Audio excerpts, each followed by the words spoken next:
Patrol Destiny Silva. I'm with the Public Information Office, and I'm here to talk about homicide number 29 for the year.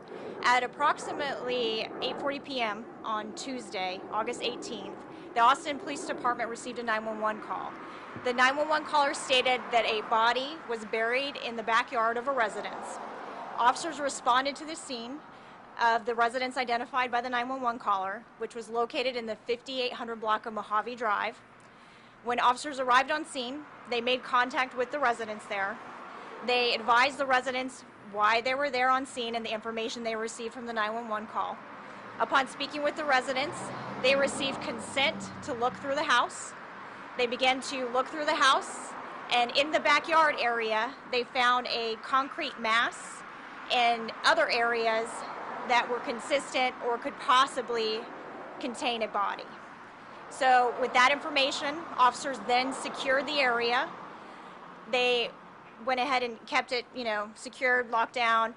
Then the following day, which is Wednesday, August 19th, a search warrant was obtained, and officers then responded back to the scene with a homicide detective. They then began to search the area with the assistance of AFD, APD bomb squad, and then also homicide and the officers on scene. They performed an excavation, and they did locate the remains of a deceased individual.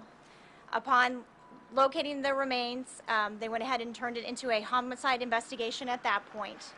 They have arrested two individuals or two suspects involved with this investigation.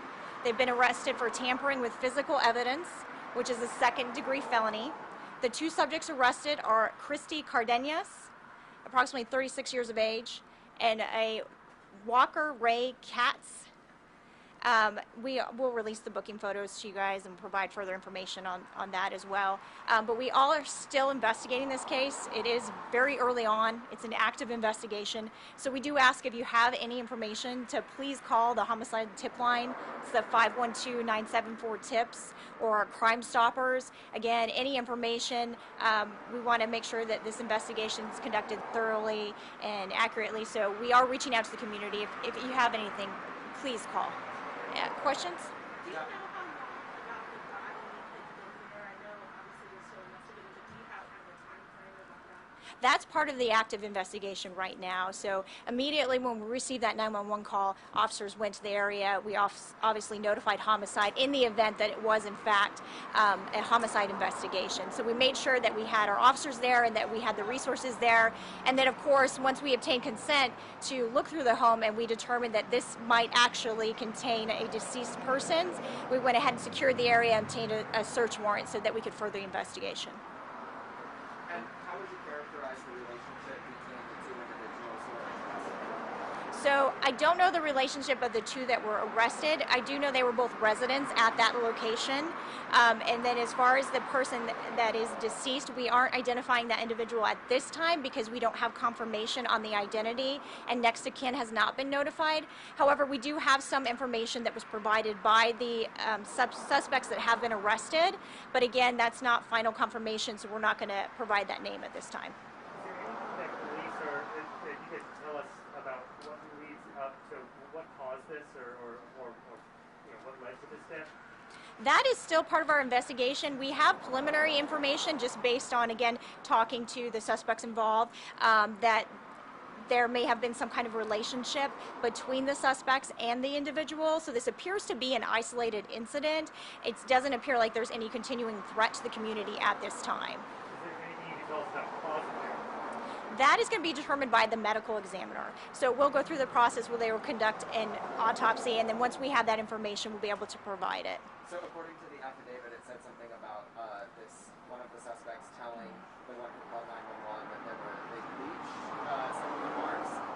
Have detectives been able to find any blood or anything like that in the house? So for all of those details, I'll refer you to the affidavit on that. But yes, one of the suspects, the preliminary information shows that she provided that information to the 911 caller, that Christy Cardenas provided that information to the person that called 911, which ultimately led to officers responding and then this investigation. And was it just those two who live in that home, the other people who live in that home? I don't know if there's any other residents, but I do know that those two were residents at that location, and those are the two that the officers and the homicide detectives made contact with at this point.